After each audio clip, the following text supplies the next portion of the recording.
Welcome to TRC Podcasts, sharing real life stories and incidents. Watch our podcast and subscribe to our channel now.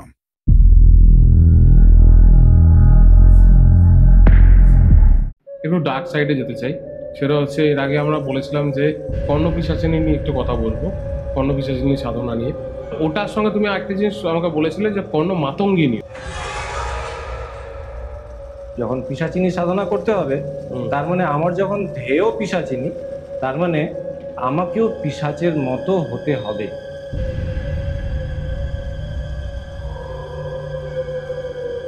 যেই খপ্পরে খাবে, এখানে খপ্পর ব্যবহার হয় মানুষের মাথার খুলি, যেটা খপ্পর।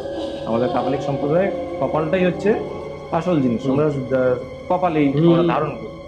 সেই খপ্পরে তাকে মদ খেতে হবে, মাংস খেতে হবে, কিন্তু সবই হয় কাঁচা নইলে চিতায় পোড়ানো।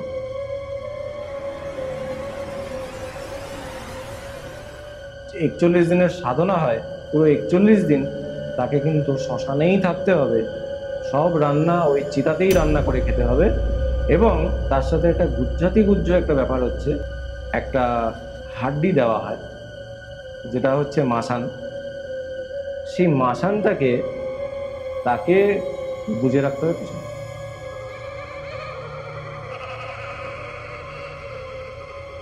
যখন পিশাচিনী আসা শুরু করবে তখন পিশাচিনী বিভিন্ন জিনিস চাইবে। সে হয়তো বলতে পারে যে আমার একটা লাশ লাগবে, একটা বাচ্চা মেয়ের লাশ লাগবে, তোকে বাচ্চা মেয়ের লাশই এনে তোকে দিতে হবে, তো কিছু করার নেই। ও বলবে তোকে আনতেই হবে, কিছু করার নেই। সে যেখান থেকে খুশি, এবং সেটা আসেও।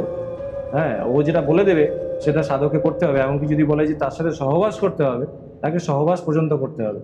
হ্যালো ফ্রেন্ডস, আমি পার্থ আবার তোমাদের জন্য একটা নতুন পডকাস্ট নিয়ে চলে আসলাম এই শুক্রবার। আজকে আমার সঙ্গে রয়েছে, যার এপিসোড তোমরা এর আগেও দেখেছো, ওনাকে নিয়ে চলে আসলাম, যোগী চাঁদ। আর আজকে একটু আমরা ইনডেপথের ব্যাপারে তন্ত্র সাধনা নিয়ে ডিসকাস করতে চলেছি, কিছু কেস স্টাডিজ নিয়ে আবার তোমাদের জন্য চলে এসেছি। তো সবার আগে চলে যাও তোমার কাছে, কেমন আছো বলো? খুব ভালো আছি, আর খুব ভালো রেসপন্স পাওয়া যাচ্ছে, আর সেটার জন্য সত্যি তোমাকে খুব ধন্যবাদ। আরে ধন্যবাদের কিছু নেই দাদা, এত সুন্দর তুমি ইনফরমেশন দিয়েছো, যেগুলো আমাদের অডিয়েন্সের খুব ভালো লেগেছে, আমার খুব ভালো লেগেছে। এবার একটু আমরা ইনডেপথে ডিসকাস করতে যাবো একটু তন্ত্র সাধনা নিয়ে। কিছু তোমার ঝুলি থেকেও আমি কিছু এবার খাজানা বার করব। হ্যাঁ, তো সবার আগে কিছু ইনফরমেশন দাও যে আজকে কি টপিকের উপর আমরা ডিসকাস করতে চলেছি। আচ্ছা, তুমি তোমার চয়েস থাকবে আজকে। সাধনা ব্যাপারটা একটু ক্রিটিক্যাল বিষয়। সাধনা মানে আজকে যদি দেখি তাহলে সাধনা বলতে সবাই ভাবে যে মন্ত্র জপ করা, কিংবা কোনো আচার অনুষ্ঠান করে পুজো করা, কিংবা অন্য কোনো বিষয় নিয়ে। সাধনা বিষয়টা সেটা নয়। সাধনা বিষয়টা কিন্তু আমাদের শুরু হয়, সাধনা কিন্তু সেই আমরা যখন ছোট, যখন হাঁটতে শিখছি, সেটা কিন্তু সাধনা। সাধনা মানে বাচ্চাটা কিন্তু হামাগুড়ি দিচ্ছে, প্রথমে কিন্তু সে হামাগুড়ি দেওয়ার জন্য সে আগে কসরত করছে, চেষ্টা করছে। তার সিদ্ধি কি? প্রতিটা সাধনার একটা সিদ্ধি হয়। তার সিদ্ধি হচ্ছে সে হামাগুড়ি দিতে পারছে, সেখান থেকে আস্তে আস্তে সে দাঁড়াতে চেষ্টা করছে, সেটা একটা সাধনা। সেই সাধনায় সিদ্ধি লাভ করলো, তার মানে হচ্ছে সে হাঁটা শিখে গেল, সেখান থেকে কিন্তু সাধনা। এবার যে পড়াশোনা করছে সেটাও কিন্তু সাধনারই অঙ্গ। এবার যখন আধ্যাত্মিক সাধনার কথা আমি বললাম, এগুলো সব জাগতিক সাধনার কথা আমি বললাম, এখান থেকেই সাধনার কনসেপ্ট শুরু হয়, জাগতিক সাধনা দিয়েই সাধনার কনসেপ্ট শুরু হয়। তো সেই জন্য আশ্রম বর্ণিত আছে। প্রথম গৃহস্থ আশ্রম বলা হচ্ছে। তো গৃহস্থ আশ্রমে যত জাগতিক সাধনা, সেই সাধন করতে বলা হচ্ছে। তারও বয়স হিসেবে শাস্ত্রে উল্লেখ আছে যে 12 বছর পর্যন্ত কিভাবে থাকতে হবে, 12 বছর থেকে 24 বছর পর্যন্ত পুরোপুরি ব্রহ্মচর্য, 12 বছরের ব্রহ্মচর্য। তখন সেই সময়ে তার আধ্যাত্মিক চেতনা জাগৃত হয়। সেটা উভয় পুরুষ এবং মহিলার উভয়ের ক্ষেত্রে সেটাই নিয়ম শাস্ত্রে উল্লিখিত। এবং তারপরে সে আধ্যাত্মিক জগতের সাথে আস্তে আস্তে তাকে তার গুরু নিয়ে যায়, সেটা হলো আধ্যাত্মিক সাধন। সেই সাধনারও আবার বহু প্রকার আছে। তার মধ্যে পশুভাবে সাধনা আছে, যেটা আমরা বাহ্যিক সাধনা করছি, মন্ত্র জপ করছি, নিত্যকর্ম করছি। প্রতিটা সম্প্রদায় একটা করে কর্ম দেওয়া হচ্ছে, নিত্যকর্ম। একটা হচ্ছে নৈমিত্তিক কর্ম, এইসব নিয়ে তার মধ্যে নিষ্কাম সাধনাও আছে, তার মধ্যে সকাম সাধনাও আছে। তো সেগুলো আস্তে আস্তে শিখতে শিখতে তার এবার অভিষেক হলো। এবার শাক্ত অভিষেক মানে সে শাক্ত মতে সে দীক্ষিত হলো, তার কুলকুণ্ডলিনী এবার তার জাগ্রত হওয়া শুরু হলো। এবার সেখান থেকে আস্তে আস্তে বিভিন্ন ক্রম দীক্ষা, তার পূর্ণ অভিষেক, তার বিভিন্ন ক্রম দীক্ষায় বিভিন্ন মহাবিদ্যা সাধনা, আরো বিভিন্ন সাধনা করতে করতে সে আস্তে আস্তে উন্নীত হয়। এটা হলো পুরো কোলাচারের সাধনার প্রসেস। এবার যারা সাত্ত্বিক মতে, যারা বৈষ্ণব মতে পুজো করেন, কিংবা ভগবান কৃষ্ণকে কিংবা রাধাকে ইষ্ট হিসেবে মানেন, তাদের পুরোপুরি সাত্ত্বিক ভজন কীর্তন পুরোটাই সেটা ভক্তিরসে সেখানে সাধনা। যেখানে ভক্তিরসের সাধনা সেখানে প্রেমটা খুব বড় ইম্পর্ট্যান্ট একটা বিষয়। সেখানে কৃষ্ণের প্রতি প্রেম, রাধার প্রতি প্রেম, রাধা কৃষ্ণের প্রতি প্রেম, সেটারও সাধনা হচ্ছে। এমনকি কৃষ্ণের যত স্বরূপ আছে সেখানেরও সাধনা হচ্ছে। বিভিন্ন আচার অনুষ্ঠান, এই যে আমাদের আজকে দেখি যে অনেক যে আচার্য, রাধা বল্লভাচার্য কিংবা অন্যান্য যে সম্প্রদায়গুলো আছে, তার মধ্যেও কিন্তু কিছু কিছু সম্প্রদায় আছে তারা কিন্তু বাহ্যিক উপাচারে কিন্তু পুজো করেন। এবার যারা দক্ষিণাচারে সাধনা করছে কিংবা যারা শৈবাচারে সাধনা করছে, তাদের পুরো সাধনাটাই শিবের কেন্দ্র।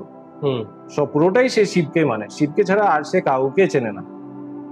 হ্যাঁ, বাকি সব দেবী দেবতার অস্তিত্ব সে ডিনাই করে না কোনো শৈব, কিন্তু তার মূল উদ্দেশ্য হলো যে আমি সবকিছু শিবলিঙ্গে। সে যদি গ্রহ পূজাও করে সেখানে শিবলিঙ্গেই সে পূজা করবে। আমরা গ্রহ পূজা করতে গেলে আমরা চলে যাব কোনো নবগ্রহ মন্দির কিংবা বড় দেবতার মন্দিরে, শনি ঠাকুরের কাছে, কিন্তু তারা আবার সেই শিবলিঙ্গকেই কিন্তু পুরোটা মানে। এবার যারা শাক্ত হচ্ছে তারা কিন্তু পুরোটাই শক্তি মতে, শাক্ত মানে শক্তি। তো এবার সে শক্তি পুজো করছে, সেখানে প্রথমা হচ্ছে কালী, সেখানে কালী সাধনা দিয়ে শুরু হবে প্রথম।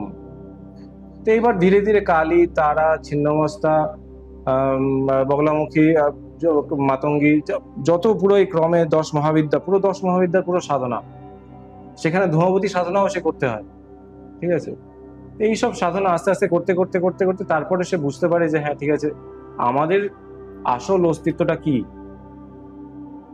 এটা শাক্ত কিংবা শৈব কিংবা যে কোনো আচারই মতে, যেখানে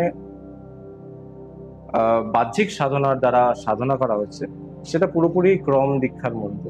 আচ্ছা, এবার তার উপরে বলা হচ্ছে যোগীর স্থান, যেখানে যোগী মানে হচ্ছে সে সর্বদা সায়ুজ্যে। প্রথম হলো সামীপ্য, তারপরে হলো সায়ুজ্য। সায়ুজ্য থেকে যুজ ধাতু, সেখান থেকে যোগ কথার উল্লেখ। যোগ মানে কথার উচ্চারণ মানে হচ্ছে যে আমাদের যে চেতনা, সেই চেতনার সাথে যে ঈশ্বরীয় চেতনা, তার যে একটা কানেকশন, সেই কানেকশনটাকে রিয়েলাইজ করা, একটা উইটনেস মোডে সবসময় থাকা, এবং সেটাই তার সাধনা। সেখানে তার কাছে কোনো মন্ত্র নেই, তার কাছে কোনো বাহ্যিক উপাচারে, কোনো উপাদানে কোনো পুজো নেই, কোনো সূচি অসুচি বলে কোনো জিনিস নেই, কোনো সাত্ত্বিক তামসিক বলে কোনো জিনিস নেই, কিন্তু সে সর্বদা ঈশ্বর চিন্তায় মগ্ন। সেটাই হলো ঈশ্বর চিন্তন। এবার সেই পর্যায়ে পৌঁছতে গেলে আগে সবাই তো আর পৌঁছতে পারে না সব সময়, তো সেই জন্য তাদেরকে বাহ্যিক আচার বিচার দিয়ে তাদেরকে শেখানো হয় যে তুমি এরকম এরকম পুজো করো, এরকম করো। দেবদেবী প্রথমে সগুণ আকারে পুজো হচ্ছে, তারপরে আস্তে আস্তে সে নির্গুণের দিকে যাচ্ছে।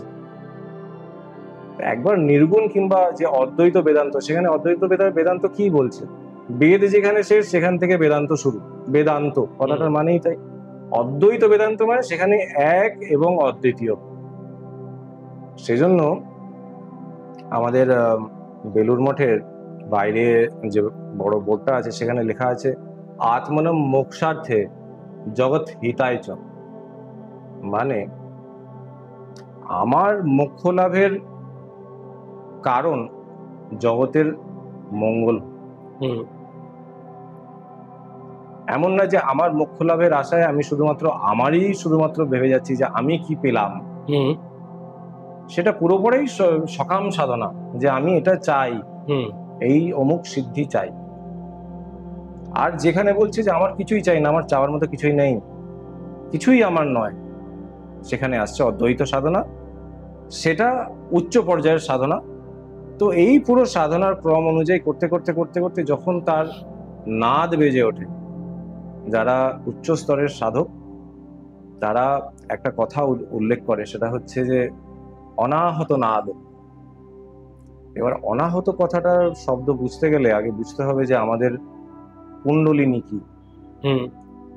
আমাদের কুণ্ডলিনী বলা হচ্ছে যে 7টা চক্র নিয়ে কুণ্ডলিনী, কিন্তু 112টা চক্র আছে টোটাল আমাদের শরীরে। তার মধ্যে প্রধান হচ্ছে এই 7টা। প্রথম হচ্ছে মূলাধার, মূলাধার চক্র। পৃথিবী তত্ত্বকে সে নির্দেশ করে। পৃথিবী তত্ত্ব মানে হচ্ছে এই যে আমাদের পৃথিবী আমরা দেখতে পাচ্ছি, আর্থ, সেই আর্থ এলিমেন্ট কিন্তু আমাদের মূলাধার চক্র। কেন? আমরা যে সকালবেলা উঠে যে মলত্যাগ করছি সেটা কিন্তু মাটি, আদৌ কিন্তু সেটা মাটি।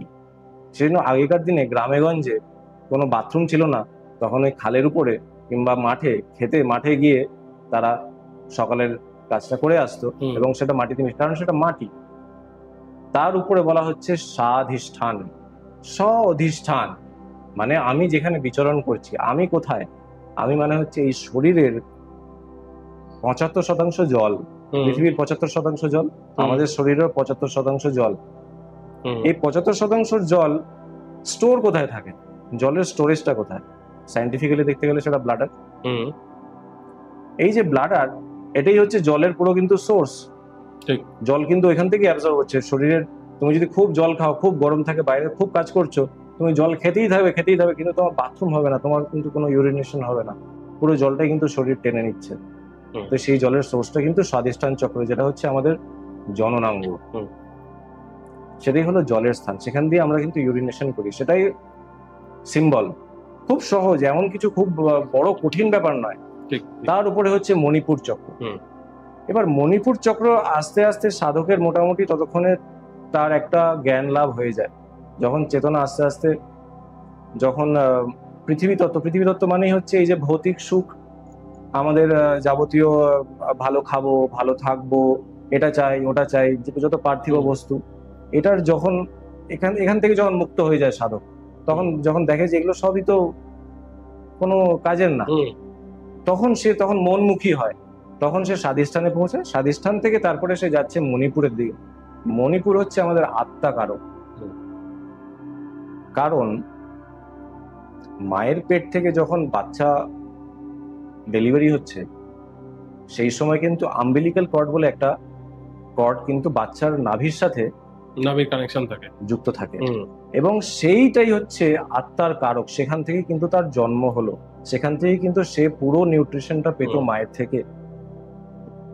এমনকি যে আত্মা মায়ের শরীরে থাকাকালীন, যখন সেই বাচ্চাটা, সেই শিশুটার যখন 2 সপ্তাহ থেকে 3 সপ্তাহ বয়স, সেই সময় যে মায়ের যে ব্রহ্মরন্ধ্র, সেই ব্রহ্মরন্ধ্র থেকে সেই আত্মার প্রবেশ হয়, এবং সেটা পুরো গিয়ে কিন্তু সেই মায়ের মণিপুর চক্র হয়ে সেটা আম্বিলিক্যাল কর্ড হয়ে কিন্তু সেটা আত্মা প্রবেশ করে শিশুর শরীরে 2 সপ্তাহ থেকে 3 সপ্তাহের মধ্যে। তো সেখান থেকেই তার জন্ম হলো, এবং সেটাই তার আত্মাকারক। এই আত্মাকারক মানেই হচ্ছে সূর্য। মণিপুর চক্র মানেই হচ্ছে সোলার প্লেক্সাস, মানে হচ্ছে সূর্য। সূর্যের যা ক্ষমতা, সূর্যের যেই কাজ, সেই একই কাজ করছে আমাদের মণিপুর চক্র, নাভি। কেন? কারণ আমরা যখন খিদে পাই, তখন আমাদের পেটে কি চুঁ চুঁ ডাক পড়ে, পেটের মধ্যে যেন আগুন জ্বলছে। তো পেটের মধ্যে একটা আগুন তো আছে, সেখানে কি বলছি আমরা, জঠর আগ্নি। জঠর মানে হচ্ছে সেখানে আমরা খাবার দিলেই সেটা হজম হচ্ছে, সেই জঠর আগ্নি, সেই মণিপুর চক্র, সেটাই আত্মাকারক। সেই জন্য আমরা সূর্যকে কি বলছি, যখন সূর্য সাধনা হচ্ছে তখন বলছি যে এটাই তোমার আত্মা। সূর্য না থাকলে এই পৃথিবীতে কিছুই নেই। মেইন সোর্স অফ এনার্জি সূর্য। সূর্য না উঠলে কোনো সাধনা নেই, ঠিক, কোনো দেবী দেবীর অস্তিত্ব নেই। কোনো, যদি মানুষের অস্তিত্ব না থাকে তাহলে ভক্তেরই ভগবান হয়, ভগবানের ভক্ত হয় না, ভক্তের ভগবান হয়। আমি যদি কৃষ্ণের ভক্ত হই তাহলে মানে আমার ভগবান হলো কৃষ্ণ, আমি কৃষ্ণকে পুজো করছি বলে কৃষ্ণ আমার কাছে ভগবান। আমি যদি কৃষ্ণকে না পুজো করি, আমি যদি কালীকে পুজো করি, তাহলে কালী আমার ভগবান। ঠিক। কিন্তু তার মধ্যে কি কোনো আলাদা আছে? সে আলাদাটা আমরা বানিয়ে নিলাম। জাতি ভেদ, প্রকার ভেদ, যত রকম ভেদ, যে আমরা কোনো তাদের দ্বিধা নেই। সনাতন ধর্ম সেটাকে বলছে না। সনাতন ধর্ম বলছে যে সনাতন, সনাতন মানে হচ্ছে আমাদের যে শ্বাস প্রশ্বাস, সেটাই কিন্তু সন মানে হচ্ছে সত্য, তন মানে হচ্ছে শরীর। আমাদের শরীরে যতক্ষণ পর্যন্ত এই সত্য মানে হচ্ছে আমাদের নিঃশ্বাস প্রশ্বাস আছে, তার মানে আমরা সনাতন ধর্মে আছি। সেটা যে কেউ হোক, একজন মুসলিমও কিন্তু নিঃশ্বাস প্রশ্বাস নিচ্ছে, একজন খ্রিস্টানও কিন্তু নিঃশ্বাস প্রশ্বাস নিচ্ছে, সবাই কিন্তু সনাতন ধর্মী। আমরা সনাতন মানে হিন্দুত্ব বুঝি, হিন্দু আমাদের ধর্ম নয়, আমাদের ধর্ম হচ্ছে সনাতন ধর্ম। এই সনাতন ধর্মের মূল কাণ্ডারি হলো সূর্য। আমাদের যে রামের দেখি রঘুবংশ, সূর্যবংশী। তো সূর্যবংশী কথাটা কেন এসছে? আমরা সবাই কিন্তু সূর্যবংশী, আমাদের পিতা কিন্তু সূর্য, মাতা হলো চন্দ্র। ঠিক। এই মণিপুর চক্র থেকে এবার সাধক যখন মণিপুর চক্রে যখন চলে এসছে, তার মানে সে পুরোপুরি ইমিউন। এবার তার উপরে কোনো রকম ব্ল্যাক ম্যাজিক হতে পারে না, তার উপর কোনো রকম তন্ত্রমন্ত্র হতে পারে না। সে যেটা চাইবে সে সেটাই, তার আকর্ষণ শক্তি। আমাদের আকর্ষণ শক্তি হচ্ছে নাভি। তুমি যদি প্রতি শুক্রবার সোমবার অল্প একটু আতর, তোমার যেটা পছন্দের অরিজিনাল আতর, কোনো সেখানে অ্যালকোহল থাকবে না, সেই আতর নিয়ে ওম সুম শুক্রায় নমঃ এই মন্ত্রটা যদি 21 বার বলে তুমি যদি নিজের নাভিতে যদি লাগাতে থাকো, তাহলে দেখবে, প্রতি সপ্তাহে করতে হবে, তাহলে একটা টাইম দেখবে যে আশেপাশে তোমার অ্যাট্রাকশন পাওয়ার বেড়ে গেছে। লোকেরা তোমার দিকে বেশি অ্যাট্রাক্টেড হয়ে কথা, অজানা লোক অচেনা লোক এসে কথা বলতে চাইছে, যারা আমাদের থেকে দূরে চলে গেছে তারা ফিরে আসছে। তো আজকের দিনে শুক্রের একটা বড় একটা ফ্যাক্টর আমাদের জীবনে। শুক্র না হলে, শুক্র হচ্ছে আভিজাত্য, শুক্র মানে হচ্ছে লাক্সারি, শুক্র মানে হচ্ছে আমাদের লাইফস্টাইল, সবকিছু ভালো থাকা, সেটা কিন্তু শুক্র। তো সেই নাভি, এবার নাভি থেকে যখন আস্তে আস্তে উপরে উঠছে, তার পরের স্টেপ হচ্ছে সে অনাহত চক্র পৌঁছবে, সেটা হচ্ছে হার্ট চক্র। হার্ট চক্র বলছে ইংলিশে, আমরা বলছি অনাহত চক্র। অনাহত কেন? আহত মানে হচ্ছে কোনো কিছু মারা, কোনো কিছু মেরে আওয়াজ করা, আর অনাহত মানে হচ্ছে কোনো কিছু না মেরে আওয়াজ হওয়া। তো কোনো কিছু না মেরে আওয়াজ কোথায় হতে পারে? সেটা হচ্ছে আমাদের হৃদয়ের যে হার্টবিটটাকে বলছি, সেটা কিন্তু অনাহত চক্র। এবার এই অনাহত চক্রে পৌঁছে যাওয়াকালীন সাধক কিন্তু সবসময় সে তার হৃদয়ের আওয়াজটা, সেই দুঃখকানে কিন্তু সে শুনতে পাচ্ছে, নিজের কানে সে শুনতে পাচ্ছে প্রতিটা ক্ষণ। সেই সময় সাধক পাগল অবস্থায় চলে যায়, উন্মত্ত অবস্থায় চলে যায়। কেন? সে সর্বক্ষণ কিছু না কিছু শুনতে থাকে। এই হৃদয় আমাদের, আমরা বলি যে কালীকে ধ্যান করো কোথায়? হৃদয়ে। কেন? এই যে হৃদয়, আমাদের যে হার্টবিট, সেই হার্টবিটই কিন্তু শক্তি। অনাহত চক্রের উপরে যখন, অনাহত অগ্নির উপরে হচ্ছে বায়ু তত্ত্ব, এই অনাহত চক্র হচ্ছে মানে বায়ু তত্ত্ব। এই বায়ু তত্ত্বেই কিন্তু আমাদের পুরো জীবন কিন্তু নির্ধারিত করছে। আমরা যদি বায়ু না পাই, তাহলে আমরা কিন্তু মরে যাব। ঠিক। এই বায়ু চক্র, এখানেই হচ্ছে মরুত। মরুত মানে হচ্ছে মারুতি, মানে হচ্ছে হনুমান। হনুমানের কনসেপ্ট অনেক জায়গায় অনেক রকম ভাবে বলা আছে, কিন্তু আমি আমার একটা নিজস্ব কনসেপ্ট আছে, পার্সোনাল কনসেপ্ট, আমি বলছি এখানে, শেয়ার করছি। হনুমান অপ্রাসঙ্গিক কিন্তু ইম্পর্টেন্ট। হনুমান শব্দটার মধ্যে আমি এটাকে সিলেবল ভাগ করতে পারি হন, উ, মান। আমি বলতে পারি হন, হননের হন, উ ঊর্ধ্বগামী, আর মান ইগো। যে এই ঊর্ধ্বগামী যে মান, তার যে হনন করে, তার নাম হচ্ছে হনুমান। মানে যখন রাবণ নিজেকে খুব বড় মনে করতে লাগলো, সে বিশাল, তার বিশাল বড় মান হয়ে গেল, তাকে হনন করতে গেল কে? হনুমান। কেন? লঙ্কা কাণ্ড। তাহলে ঠিক আছে, তুই আমাকে বাঁধ, আমি লেজে আগুন লাগিয়ে পুরো তোর লঙ্কা আমি ছাই করে দেবো। ওর যত মান ছিল, সোনার লঙ্কা আগুন জ্বালিয়ে দিয়েছে, ওর মান ধ্বংস। সেই হলো হনুমান। এটা আমার নিজস্ব কনসেপ্ট, আমি বললাম এখানে।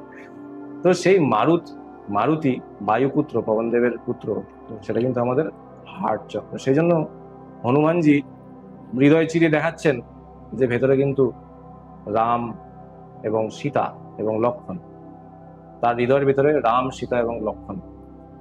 তার উপরে এই এই এই অবস্থায় পৌঁছে যাওয়া মানেই হচ্ছে সাধকের কানে অনাহত নাদ, এক ধরনের সুর সর্বক্ষণ বাজতে থাকবে, এবং সেটাতে যদি সে কন্ট্রোল না করতে পারে এবং সেটাতে যদি গুরুর যদি সেখানে গাইডেন্স না থাকে, 100% সে পাগল হয়ে যাবে। ঠিক। এইবারে তারপরে যাচ্ছে হচ্ছে আমাদের কণ্ঠচক্র, থ্রোট চক্র, অথবা এটাকে বলা হচ্ছে বিশুদ্ধি চক্র। বিশুদ্ধি চক্রের সাধনা মানে হচ্ছে আমাদের যে কণ্ঠ, এই কণ্ঠটাকে রোধ করে দিতে হবে, কথা বলা যাবে না, সবসময় খেচুড়ি মুদ্রায় থাকতে হবে। খেচুড়ি মুদ্রা মানে হচ্ছে আমাদের যে জীব, এই জীব ভেতরে নিয়ে গিয়ে সেটাকে উপর দিকে তুলতে হবে। এবং সে একটা প্রসেস আছে, সেটা খুবই যৌগিক পথে, সেটা একটা খুবই গুরুগম্য একটা প্রসেস, যেখানে জীবটাকে সেভাবেই তৈরি করা হয়, জীবের মধ্যে ঘি লাগিয়ে জীবটাকে যেরকম ভাবে দোয়ায়, সেরকম ভাবে জীবটাকে নির্মভাবে দোয়াতে হয় ঘন্টার পর ঘন্টা, তাতে জীবটা লম্বা হয়। আর জীব যখন লম্বা হয়ে যায় তখন সে যোগীর তখন সুবিধা হয়, সে তখন গিয়ে সেই ব্রহ্মরন্ধ্রে, সেখান থেকে গিয়ে ও ঠিক আজ্ঞাচক্রে গিয়ে ওখানে গিয়ে টোকা মারবে। সেই অবস্থায় সে ঊর্ধ্বগামী সাধক মানে হচ্ছে, কৌলাচারে বলছে যে সেই সময় সাধক নিজের লিঙ্গ দ্বারা জল, মধু, দুধ এবং সর্বোপরি পারদ ঊর্ধ্বগামী করার ক্ষমতা রাখে। এবার সে পুরো জলটা কিন্তু শরীর টেনে নিচ্ছে, তো সেই জলের সোর্সটা কিন্তু স্বাধিষ্ঠান চক্র, যেটা হচ্ছে আমাদের জননাঙ্গ, সেটাই হলো জলের স্থান। সেখান দিয়ে আমরা কিন্তু ইউরিনেশন করি, সেটাই সিম্বল। খুব সহজ, এমন কিছু খুব বড় কঠিন ব্যাপার নয়। তার উপরে হচ্ছে মণিপুর চক্র। এবার মণিপুর চক্র আস্তে আস্তে সাধকের মোটামুটি ততক্ষণে তার একটা জ্ঞান লাভ হয়ে যায়, যখন চেতনা আস্তে আস্তে, যখন পৃথিবী তত্ত্ব মানেই হচ্ছে এই যে ভৌতিক সুখ, আমাদের যাবতীয় ভালো খাবো, ভালো থাকবো, এটা চাই ওটা চাই, যত পার্থিব বস্তু, এটার যখন এখান থেকে যখন মুক্ত হয়ে যায় সাধক, তখন যখন দেখে যে এগুলো সবই তো কোনো কাজের না, তখন মনমুখী হয়, তখন সে স্বাধিষ্ঠানে পৌঁছায়। স্বাধিষ্ঠান থেকে তারপরে সে যাচ্ছে মণিপুরের দিকে। মণিপুর হচ্ছে আমাদের আত্মাকারক। কারণ মায়ের পেট থেকে যখন বাচ্চা ডেলিভারি হচ্ছে, সেই সময় কিন্তু আম্বিলিক্যাল কর্ড বলে একটা কর্ড কিন্তু বাচ্চার নাভির সাথে কানেকশন থাকে, যুক্ত থাকে, এবং সেইটাই হচ্ছে আত্মার কারক। সেখান থেকে কিন্তু তার জন্ম হলো, সেখান থেকে কিন্তু সে পুরো নিউট্রিশনটা পেত মায়ের থেকে। এমনকি যে আত্মা মায়ের শরীরে থাকাকালীন, যখন সেই বাচ্চাটা, সেই শিশুটার যখন 2 সপ্তাহ থেকে 3 সপ্তাহ বয়স, সেই সময় যে মায়ের যে ব্রহ্মরন্ধ্র, সেই ব্রহ্মরন্ধ্র থেকে সেই আত্মার প্রবেশ হয়, এবং সেটা পুরো গিয়ে কিন্তু সেই মায়ের মণিপুর চক্র হয়ে সেটা আম্বিলিক্যাল কর্ড হয়ে কিন্তু সেটা আত্মা প্রবেশ করে শিশুর শরীরে 2 সপ্তাহ থেকে 3 সপ্তাহের মধ্যে। তো সেখান থেকেই তার জন্ম হলো, এবং সেটাই তার আত্মাকারক। এই আত্মাকারক মানেই হচ্ছে সূর্য। মণিপুর চক্র মানেই হচ্ছে সোলার প্লেক্সাস, মানে হচ্ছে সূর্য। সূর্যের যা ক্ষমতা, সূর্যের যেই কাজ, সেই একই কাজ করছে আমাদের মণিপুর চক্র, নাভি। কেন? কারণ আমরা যখন খিদে পাই, তখন আমাদের পেটে কি চুঁ চুঁ ডাক পড়ে, পেটের মধ্যে যেন আগুন জ্বলছে। ঠিক। তো পেটের মধ্যে একটা আগুন তো আছে, সেখানে কি বলছি আমরা, জঠর আগ্নি। জঠর মানে হচ্ছে সেখানে আমরা খাবার দিলেই সেটা হজম হচ্ছে, সেই জঠর আগ্নি, সেই মণিপুর চক্র, সেটাই আত্মাকারক। সেই জন্য আমরা সূর্যকে কি বলছি, যখন সূর্য সাধনা হচ্ছে তখন বলছি যে এটাই তোমার আত্মা। সূর্য না থাকলে এই পৃথিবীতে কিছুই নেই। মেইন সোর্স অফ এনার্জি সূর্য। সূর্য না উঠলে কোনো সাধনা নেই, ঠিক, কোনো দেবীর অস্তিত্ব নেই। কোনো, যদি মানুষের অস্তিত্ব না থাকে তাহলে ভক্তেরই ভগবান হয়, ভগবানের ভক্ত হয় না, ভক্তের ভগবান হয়। আমি যদি কৃষ্ণের ভক্ত হই তাহলে মানে আমার ভগবান হলো কৃষ্ণ, আমি কৃষ্ণকে পুজো করছি বলে কৃষ্ণ আমার কাছে ভগবান। আমি যদি কৃষ্ণকে না পুজো করি, আমি যদি কালীকে পুজো করি, তাহলে কালী আমার ভগবান। ঠিক। কিন্তু তার মধ্যে কি কোনো আলাদা আছে? সেটা আলাদাটা আমরা বানিয়ে নিলাম, জাতি ভেদ, প্রকার ভেদ, যত রকম ভেদ, যে আমরা একে কোনো তাদের দ্বিধা নেই। সনাতন ধর্ম সেটাকে বলছে না। সনাতন ধর্ম বলছে যে সনাতন, সনাতন মানে হচ্ছে আমাদের যে শ্বাস প্রশ্বাস, সেটাই কিন্তু সন মানে হচ্ছে সত্য, তন মানে হচ্ছে শরীর। আমাদের শরীরে যতক্ষণ পর্যন্ত এই সত্য মানে হচ্ছে আমাদের নিঃশ্বাস প্রশ্বাস আছে, তার মানে আমরা সনাতন ধর্মে আছি। সেটা যে কেউ হোক, একজন মুসলিমও কিন্তু নিঃশ্বাস প্রশ্বাস নিচ্ছে, একজন খ্রিস্টানও কিন্তু নিঃশ্বাস প্রশ্বাস নিচ্ছে, সবাই কিন্তু সনাতন ধর্মী। আমরা সনাতন মানে হিন্দুত্ব বুঝি, হিন্দু আমাদের ধর্ম নয়, আমাদের ধর্ম হচ্ছে সনাতন ধর্ম। এই সনাতন ধর্মের মূল কাণ্ডারি হলো সূর্য। আমাদের যে রামের দেখি রঘুবংশ, সূর্যবংশী। তো সূর্যবংশী কথাটা কেন এসছে? আমরা সবাই কিন্তু সূর্যবংশী, আমাদের পিতা কিন্তু সূর্য, মাতা হলো চন্দ্র। ঠিক।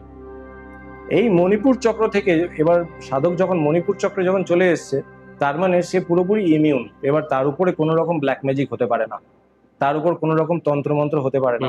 সে যেটা চাইবে সে সেটাই, তার আকর্ষণ শক্তি। আমাদের আকর্ষণ শক্তি হচ্ছে নাভি। তুমি যদি প্রতি শুক্রবার সোমবার অল্প একটু আতর, তোমার যেটা পছন্দের অরিজিনাল আতর, কোনো সেখানে অ্যালকোহল থাকবে না, সেই আতর নিয়ে ওম সুম শুক্রায় নমঃ এই মন্ত্রটা যদি 21 বার বলে তুমি যদি নিজের নাভিতে যদি লাগাতে থাকো, তাহলে দেখবে, প্রতি সপ্তাহে করতে হবে, তাহলে একটা টাইম দেখবে যে আশেপাশে তোমার অ্যাট্রাকশন পাওয়ার বেড়ে গেছে, লোকেরা তোমার দিকে বেশি অ্যাট্রাক্টেড হয়ে কথা, অচেনা লোক এসে কথা বলতে চাইছে, যারা আমাদের থেকে দূরে চলে গেছে তারা ফিরে আসছে। তো আজকের দিনে শুক্রের একটা বড় একটা ফ্যাক্টর আমাদের জীবনে। শুক্র না হলে, শুক্র হচ্ছে আভিজাত্য, শুক্র মানে হচ্ছে লাক্সারি, শুক্র মানে হচ্ছে আমাদের লাইফস্টাইল, সবকিছু ভালো থাকা, সেটা কিন্তু শুক্র। তো সেই নাভি, এবার নাভি থেকে যখন আস্তে আস্তে উপরে উঠছে, তার পরের স্টেপ হচ্ছে সে অনাহত চক্র পৌঁছবে, সেটা হচ্ছে হার্ট চক্র। হার্ট চক্র বলছে ইংলিশে, আমরা বলছি অনাহত চক্র। অনাহত কেন? আহত মানে হচ্ছে কোনো কিছু মারা, কোনো কিছু মেরে আওয়াজ করা, আর অনাহত মানে হচ্ছে কোনো কিছু না মেরে আওয়াজ হওয়া।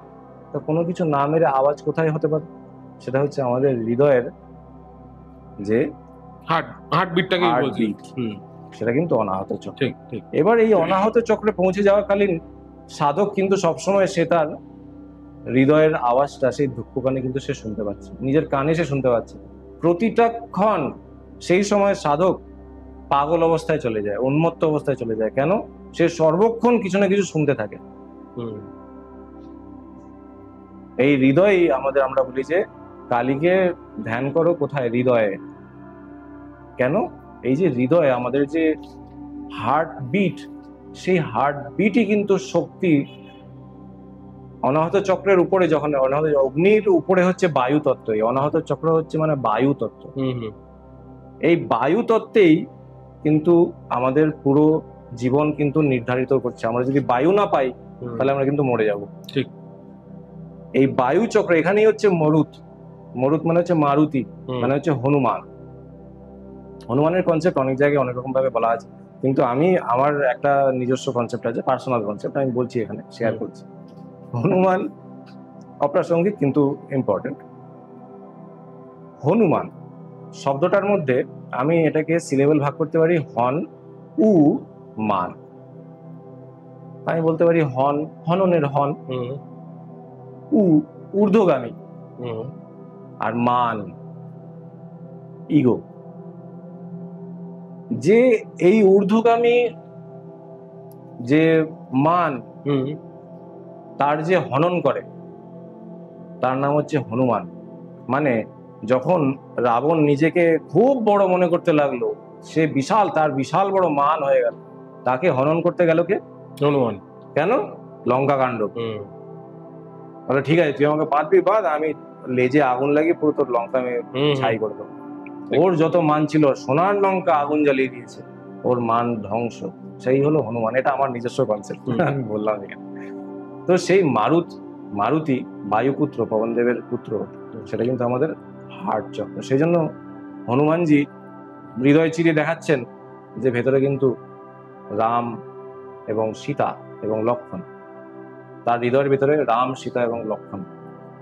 তার উপরে এই এই এই অবস্থায় পৌঁছে যাওয়া মানেই হচ্ছে সাধকের কানে অনাহত নাদ, এক ধরনের সুর সর্বক্ষণ বাজতে থাকবে, এবং সেটাতে যদি সে কন্ট্রোল না করতে পারে এবং সেটাতে যদি গুরুর যদি সেখানে গাইডেন্স না থাকে, 100% সে পাগল হয়ে যাবে। এইবারে তারপরে যাচ্ছে হচ্ছে আমাদের কণ্ঠচক্র, থ্রোট চক্র, অথবা এটাকে বলা হচ্ছে বিশুদ্ধি চক্র। বিশুদ্ধি চক্রের সাধনা মানে হচ্ছে আমাদের যে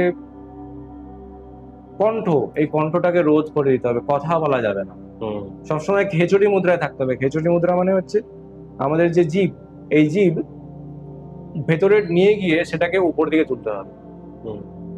এবং সে একটা প্রসেস আছে, সেটা খুবই যৌগিক পথে, সেটা একটা খুবই গুরুগম্য একটা প্রসেস, যেখানে জীবটাকে সেভাবেই তৈরি করা হয়, জীবের মধ্যে ঘি লাগিয়ে জীবটাকে যেরকমভাবে গরু যেরকমভাবে দোয়ায়, সেরকমভাবে জীবটাকে নিরমভাবে দোয়াতে হবে ঘন্টার পর ঘন্টা, তাতে জীবটা লম্বা হয়।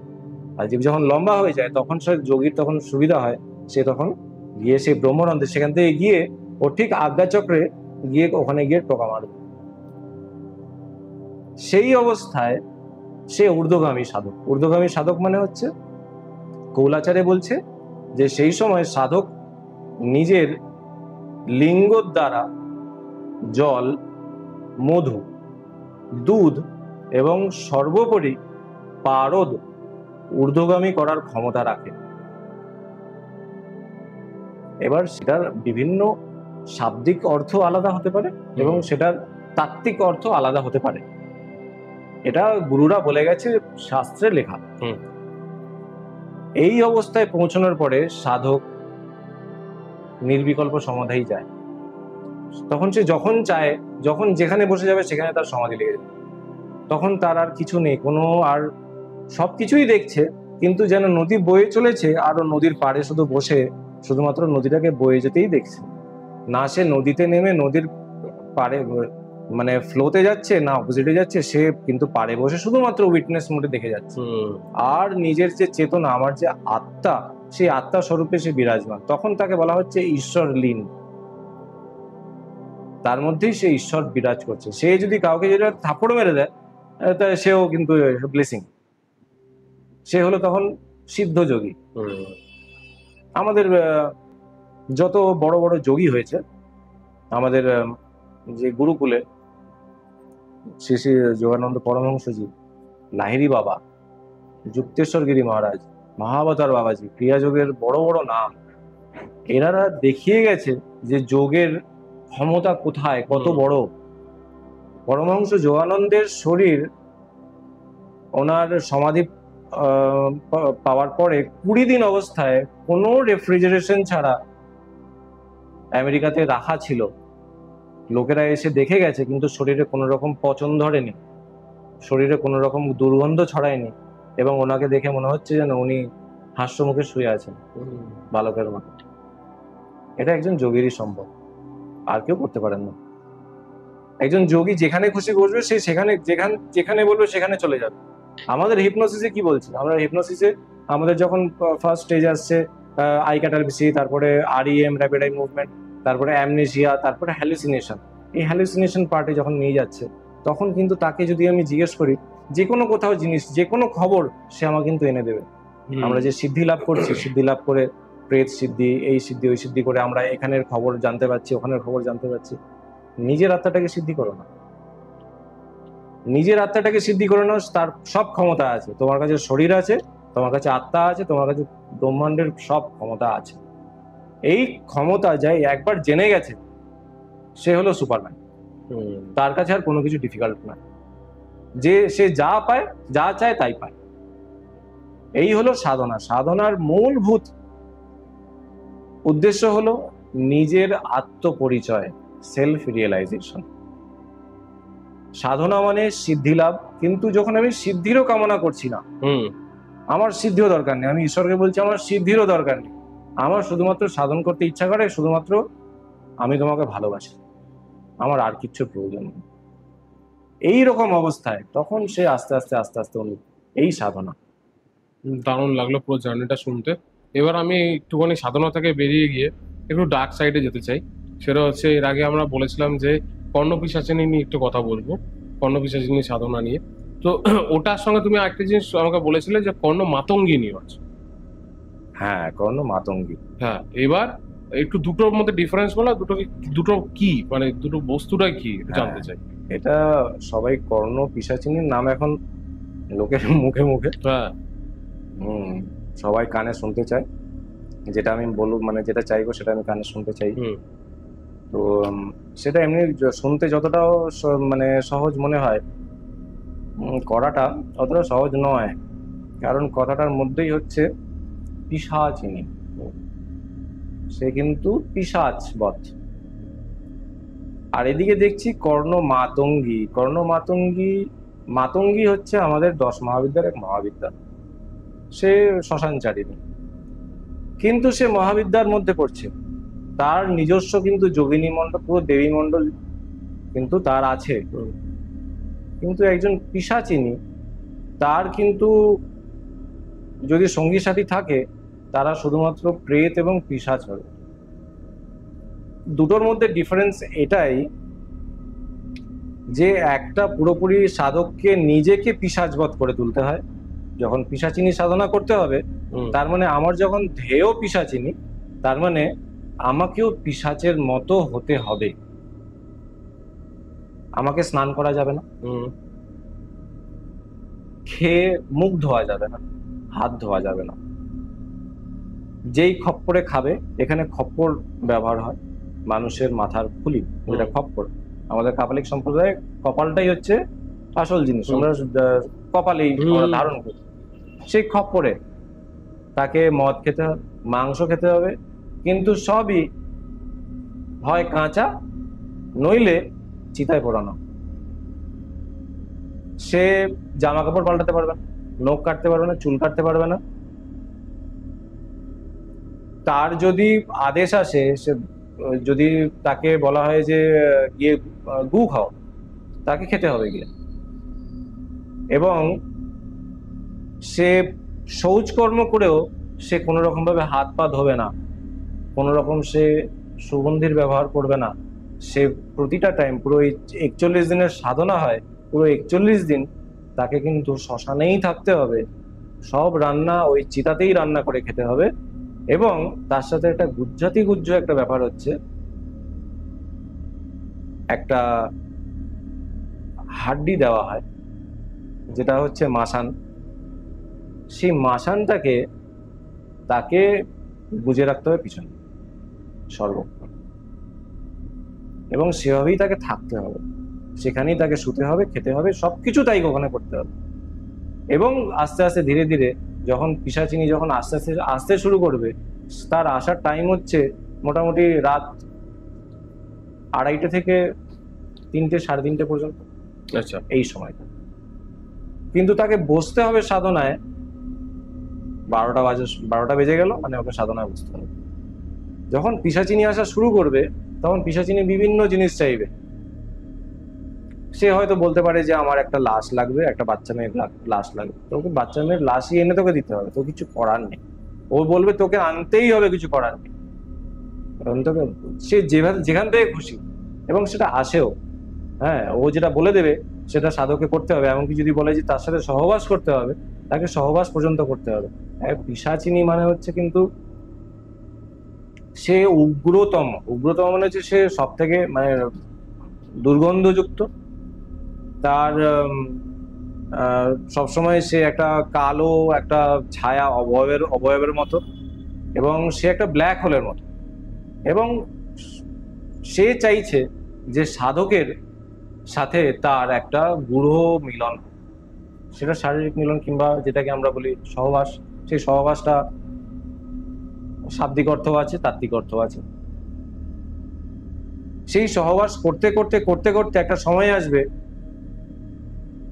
সে পুরোপুরি ওই পিশাচ রূপে একদম পুরো পরিবর্তিত হয়ে যাবে, সে তাকে পিশাচ রূপে গ্রহণ করে নেয়। এবং পিশাচিনীর কাজ হচ্ছে ওর আশেপাশের যত মানুষ আছে সবার থেকে ভোগ নেবে। সে যদি বাড়িতে থাকে তাহলে বাড়ির যতগুলো মানুষ আছে ও সবার প্রাণ শক্তি ও খাবে, সেই জন্য সে বাড়িতে থাকতে পারবে না। কর্ণপিশাচিনীর সাধনা সিদ্ধি লাভ করে যদি কর্ণপিশাচিনীকে যদি রাখতে হয়, ওকে ছেড়ে দেওয়া কঠিন, পাওয়া যতটা কঠিন আবার ছাড়াটাও কঠিন। সে ছাড়বে না, আর সে ছাড়বে না মানে সে ঘর ছাড়িয়ে দেবে, দাম্পত্য জীবন ছেড়ে দাও, বাবা মা ভুলে যাও, কোনো রিলেটিভ ফ্রেন্ডস কেউ থাকবে না। শেষমেশ ঠিকানা কোথায় করবে? সাধককে শ্মশানে। এবং সে শ্মশান ছাড়া ওখানেই তাকে ওই সব মরা পোড়ানো কাজ, পিণ্ড খাওয়া কাজ, আর ওইখানে ওই পচা গলা মাংস খাবে। এটা হচ্ছে পিশাচিনীর সাধনা। এবং তার সাথে ওকে কি গিফট দেয়? তার সাথে ওকে যে সিদ্ধি লাভটা করে সেটা হচ্ছে ওর কানে আস্তে আস্তে বলতে থাকে যে তোর কাছে কিন্তু আসছে একজন, তার থেকে কিন্তু এত টাকা নিয়ে নিবি। ও তোকে টাকা দিতে চাইবে কিন্তু ওর পকেটে টাকা আছে, আরো নিয়ে নিবি। কেউ হয়তো আসলো, ওর 1 ফোঁটা রক্ত লাগবে, ওর শরীর থেকে 1 ফোঁটা রক্ত লাগবে। ও বলছে সবকিছু বলে, ও যেটা জিজ্ঞেস করেছে সেটাও বলছে, কিন্তু তার সাথে সাথে ও কিন্তু ভোগও নিয়ে যাচ্ছে। কোনো না কোনো ভাবে ওর শরীর থেকে 1 ফোঁটা রক্ত কিন্তু ওই সাধক কোনো না কোনো ভাবে বাড়বে। তো এইসব জিনিসগুলো থাকে সেখানে। কর্ণপিশাচিনী সাধনা, কর্ণ মাতঙ্গী সাধনা পুরোপুরি মহাবিদ্যা সাধনার মধ্যে পড়ে। সেখানে প্রথম যোগিনী মণ্ডল সিদ্ধি লাভ হয়, তারপরে আস্তে আস্তে ডাকিনী মণ্ডল, শাকিনী মণ্ডল যা আছে, পুরো দেবী মণ্ডলের যত দেবী আছে সেই সব দেবী আস্তে আস্তে সাধনা হয়। সবাই ডাকিনী মানে সব নেগেটিভ বোঝে। ডাকিনী দেবী হচ্ছে জ্ঞানের দেবী, ডাক মানে হচ্ছে জ্ঞান। তো ডাকিনী আর যোগিনী মানে হচ্ছে যে যোগের দেবী, যে যোগ ঘটাচ্ছে, যেই শক্তি আমাকে সাধন অবস্থায় আমি ধ্যানে বসে আছি সেই সময় ঈশ্বরের সাথে আমার যোগ করাচ্ছে, সেটাও তো একটা শক্তি। সেই শক্তি হচ্ছে যোগিনী শক্তি। তো আমরা ডাকিনী যোগিনীর আক্ষরিক অর্থটা একটুখানি ভয়ানক ভেবে নিয়েছি, কিন্তু সেটা অ্যাকচুয়ালি নয়। হ্যাঁ, কিন্তু আবার হ্যাঁ, সেই যদি পরিপক্ক না হয়, পরিপক্ক সাধক যদি না হয়, যদি গুরুর সান্নিধ্যে যদি সাধনা যদি না শিখে থাকে, তার নিজের প্রাণ শক্তির উপর তার যদি আয়ত্ত যদি না থাকে, তখন কিন্তু সেই ডাকিনী যোগিনী কিন্তু মারাত্মক থেকে মারাত্মক রকম পরীক্ষা তার নেয়। তাকে বিভিন্ন ভোগের জিনিস দেবে, যেটা ও চাইতে মানে ভাবতেও পারবে না তেমন জিনিস তাকে দেবে, কিন্তু সেখানে তাকে মায়াতে আটকে দেবে, এমন ভাবে আটকাবে, এমন ভাবে ফাঁসাবে যে সেখান থেকে বেরিয়ে আসতে সে পারবে না। তার জন্য সাধকের আগে নিজের শক্তি দরকার। মাতঙ্গী সাধনা করার জন্য তাকে আগে পুরো ক্রম অনুযায়ী আগে আস্তে আস্তে গুরুর সাথে থেকে কালী, তারা আস্তে আস্তে করতে করতে মাতঙ্গী যখন আসবে, তারপরে গিয়ে কর্ণ মাতঙ্গী সাধনায় সে উন্নীত হতে পারে। সেটা পুরোপুরি গুরুগম। কিন্তু কর্ণপিশাচিনী সাধনা আজকে তুমি তারাপীঠে যাও, অন্য কোনো ইয়েতে যাও, এরকম তুমি অনেক এরকম পাবে, কালো কাপড় পরে বসে চলে এসছে, কোথাও থেকে চলে এসছে। আর ম্যাক্সিমামই সব পশ্চিমবঙ্গের বাইরে। আমাদের পশ্চিমবঙ্গের যত তন্ত্র সমাজ, তান্ত্রিক সমাজ, এটা হচ্ছে ওয়ান অ্যান্ড অনলি। তোমার পডকাস্টে আমি একদম পুরো জোর গলায় বলতে পারি, আমাদের বাংলা থেকেই তন্ত্রের শুরু, বাংলা থেকেই তন্ত্রের শেষ। বাকি যাবতীয় সব যত তন্ত্র তান্ত্রিক বাইরে থেকে আসছে, তারা কিন্তু এখান থেকেই শিখে যেতে হবে, আবার এখান থেকেই তাকে আবার সব এখানেই আসতে হবে। আজকে তাদের বলবালা বেশি। আমাদের বাঙালি যারা তন্ত্র সাধক, বিভিন্ন তীর্থনাথ সম্প্রদায়, অন্যান্য নাথ সম্প্রদায়, সেই সম্প্রদায়ের যারা সাধকরা, তারা কিন্তু পিছিয়ে পড়ে যাচ্ছে। তারা কিন্তু সেই এক্সপোজারটা পাচ্ছে না, কিন্তু তাদের নলেজ নেই, তাদের একদম পুরো শাস্ত্রীয় নলেজ।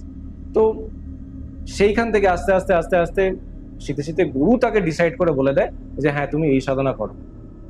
যেমন সাধকের যেমন ক্ষমতা থাকবে, গুরু তাকে তেমন সাধনা দেয়।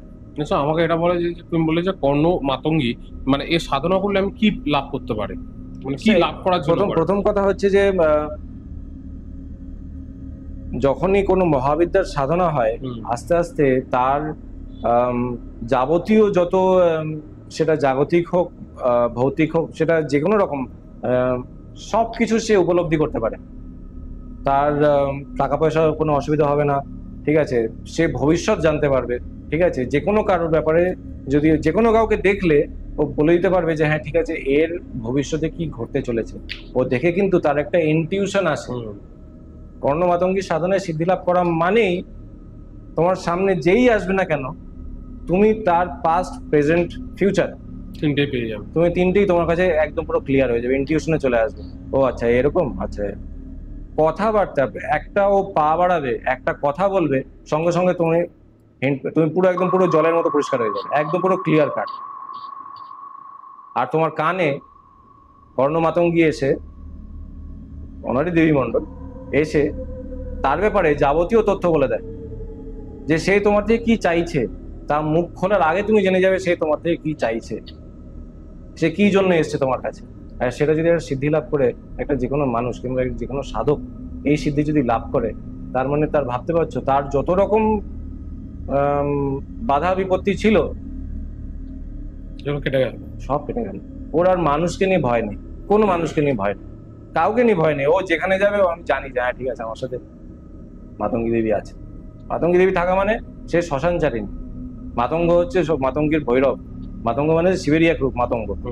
সেও শ্মশানচারী। সে আবার আমাদের মাতঙ্গীকে আরেক নামে আমরা অনেক জায়গায় তুমি দেখবে সবুজ কালী বলে, সবুজ কালী বলে আছে। হ্যাঁ, তো এই সবুজ কালী হচ্ছে মাতঙ্গী। তো এমনকি মাতঙ্গ কিন্তু সবুজ রঙ। তো সবুজ রংটা আবার বুদ্ধির কারক। আমরা যে বুধ গ্রহ দেখি, বুধ গ্রহর রং হচ্ছে সবুজ রং। তো এই সবুজ রং তুমি যদি দেখো, যে তুমি যদি সবুজ পড়ো, সবুজ পড়লে তোমার দুটো, একটা হচ্ছে তোমার আই খুব সুদিং লাগবে, সেকেন্ড তোমার এমন কিছু থটস মাথায় আসবে, খুব ক্রিয়েটিভ থটস মাথায় আসবে। বুধ যখন উচ্চ হয় তখন সে বুদ্ধ হয়ে যায়, আবার বুধ যখন নীচ হয় তখন সে বুদ্ধ হয়ে যায়। কিন্তু যখন কর্ণ মাতঙ্গী সাধনা হয় সে তখন আর বুদ্ধ থাকে না, তখন সে বুদ্ধ হয়ে যায়। তখন বুদ্ধ মানে কি? বুদ্ধ মানে যে সবসময় জ্ঞান। বুদ্ধ মানে হলো জ্ঞান। ও সবকিছুর জ্ঞান, যেটাই ও দেখবে, যেটা মনে করবে সেই ব্যাপারে তার পুরো জ্ঞান কর্ণ মাতঙ্গী তাকে দেবে। দাদা এবার তুমি একটু আমাকে বলো, তোমার কোনো ক্লাসিক কেস এসেছিল এরকম ব্ল্যাক ম্যাজিকে তোমার কাছে, যেখানে ব্ল্যাক ম্যাজিক ছাড়াতে হয়েছে? এরকম তো প্রচুর কেস। একটা কেস আমাকে একটু শেয়ার করো, আমাদের অডিয়েন্সরাও শুনতে চায়। আচ্ছা, এটা আমারই এক পরিচিতের এক ঘটনা, আমি নাম বলবো না। তবে ব্যাপারটা হয়েছিল যে একটা ছেলেকে নিয়ে, 27 বছর বয়সে একটা ছেলে, যখন আমি দেখেছিলাম তখন 27 বছর। কিন্তু তারপরে ঘটনাটা ঘটতে ঘটতে আরো প্রায় 5 বছর 6 বছর হয়ে গেছিল। তো এই ঘটনাটা ঘটেছিল আমাদের মুর্শিদাবাদ রাজ্যে। সেখানে একটি ছেলে, মুসলিম ছেলে, একটি মেয়ের প্রেমে পড়ে। মেয়েটিও মুসলিম পরিবারে, কিন্তু ছেলেটি ছিল হচ্ছে উচ্চ বর্ণের।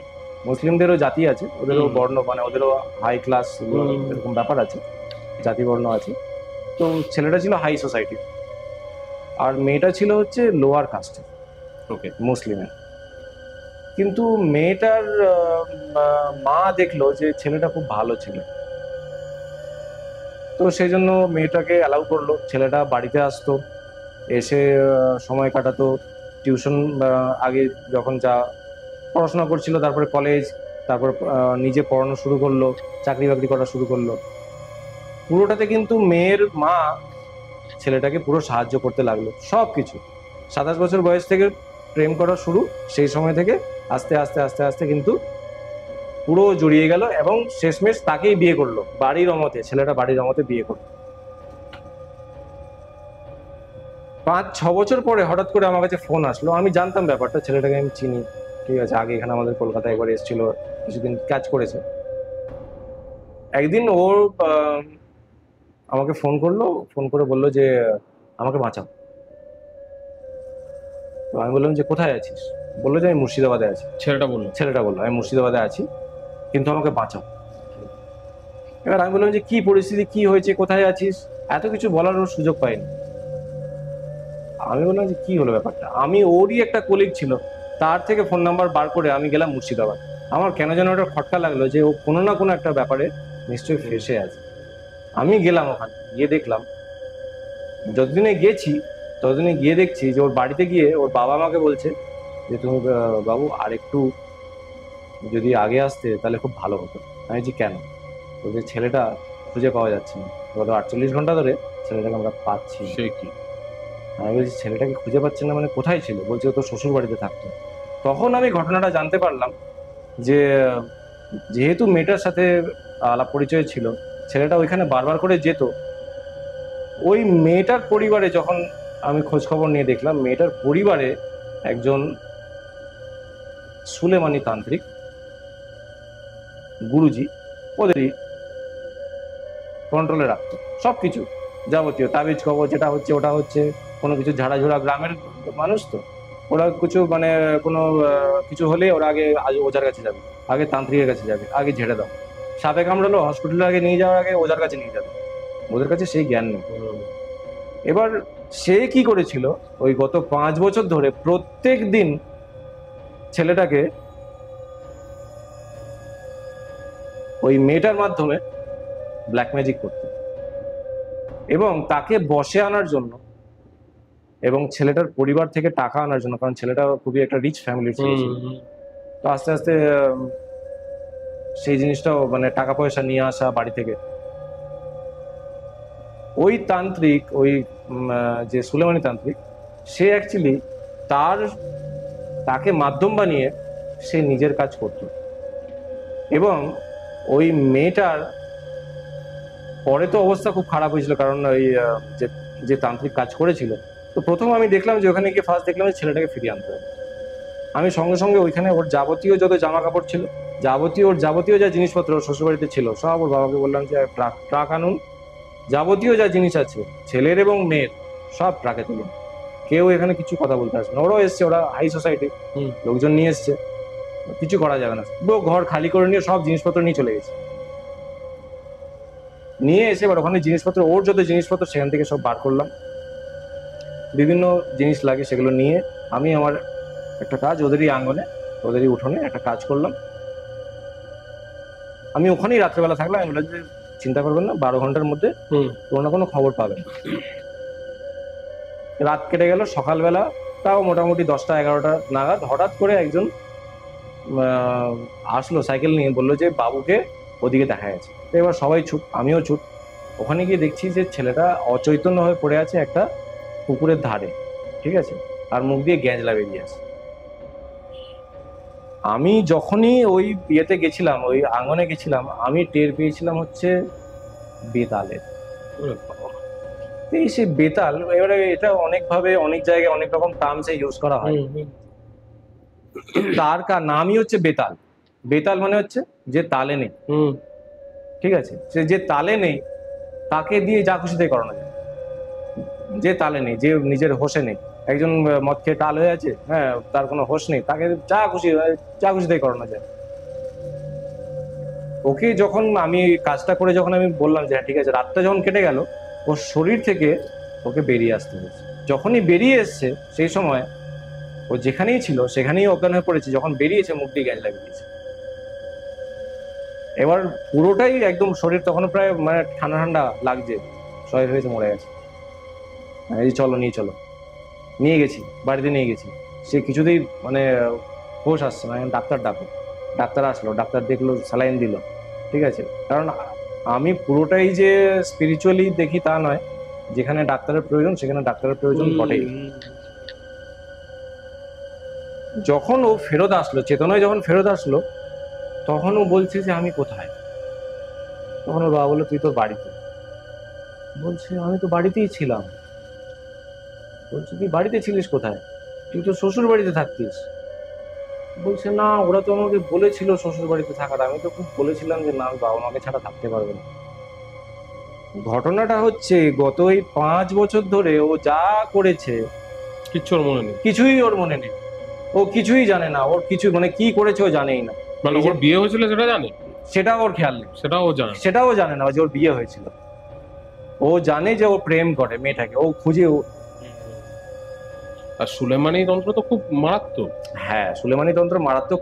কেন মারাত্মক? কারণ ওদের যে মন্ত্রগুলো, সেই মন্ত্রগুলো হচ্ছে যে আয়াতগুলো, সেই আয়াতগুলো উল্টো করে ওরা বানায়। হ্যাঁ, আর তার সাথে ওরা কি তার সাথে কিছু আমাদের হিন্দু দেবদেবীদের মন্ত্র ইনফিউজ করে, যেমন ভদ্রকালী। শ্মশানকালী, ঠিক আছে, ভৈরব, কাল ভৈরব, ঠিক আছে, মহাকাল ভৈরব, এ তো যারা ডার্ক ডেইটিজ আমাদের, তাদের সাথে ওদের নিজস্ব পুরাণের আয়াত উল্টো করে তাকে একটা ইনফিউজ করে এবং সেটা গিয়ে সিদ্ধি করে কামাখ্যা। এরাও কামাখ্যা কি করে? সব কামাখ্যা, যত সুলেমানি তন্ত্র সেই সব সুলেমানি তন্ত্র কামাখ্যা থেকে সিদ্ধি করতে হবে। ওখান থেকে সিদ্ধি করার পরে তারপরে কি, আর সেটাকে কাটা, মেইন জিনিস হচ্ছে তন্ত্র কাটা। তন্ত্র কাটতে গেলে ও কি মন্ত্র ব্যবহার করেছে, কাকে ব্যবহার করেছে, সেই জিনিসটাকে জানতে হয়। অনেক সময় হয় যে একটা হয় না, অনেক সময় হয় যে অনেক বিভিন্ন 5টা 6টা 7টা ডেটি কিংবা এন্টিটি তার শরীরে কিন্তু ঢুকিয়ে রাখা হয় এবং বার করতে গেলে কিন্তু অনেক ডিফিকাল্টি হয়।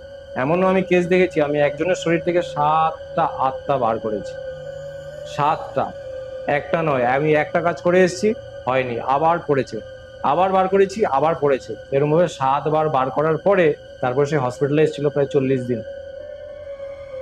সেটা মেয়ে ছিল, খুব একদম স্বাস্থ্য খুব ভালো, পরের দিকে তার শরীর কালো হয়ে গেছে, গা থেকে দুর্গন্ধ বেরোয়, মানে সে খাবার খায়, সে এত খাবার খায় কিন্তু তার গায়ে লাগে না, সবসময় সে যেন আনচান আনচান, সবসময় রেস্টলেস ভাব, ঘুমোতে পারছে না, কোনো সময় ঘুমায় না, সবসময় জেগে আছে, যখনই বসে থাকে অন্ধকারে বসে থাকবে দেখে মনে হবে যেন একটা শিয়াল বসে আছে, চোখগুলো সবসময় লাল লাল জ্বলছে। তো এইগুলো কারা করে? এগুলো করে হচ্ছে সিদ্ধি লাভের জন্য, যারা এই হঠাৎ করে ঠিক আছে পয়সা কামাতে পারছি না আমি, তাদেরও একটা মজুরি আছে, যারা করে তাদের এখানে কি, তারা দেখছে যে আমি হাট মজুরে কাজ করছি, আমি টাকা ইনকাম করতে পারছি না, তো কি করে করবো, আমার সংসার চালাতে হবে, এত বড় সংসার, হ্যাঁ ঠিক আছে, একটা গুরুজি পেলাম কোথা থেকে, এবার গুরুজিগুলো বসে আছে, হ্যাঁ এবার ঠিক আছে শিখিয়ে দিল, এখানে চালা বানিয়ে দিল, তাকে কিছু কিছু শিখিয়ে দিল, তাকে কিছু একটা কোনো প্রেত পিশাচ কিছু একটা ধরিয়ে দিল, ঠিক আছে, কোনো একটা অপদেবতা ধরিয়ে দিল, যা তুই কাজ করে এবারে।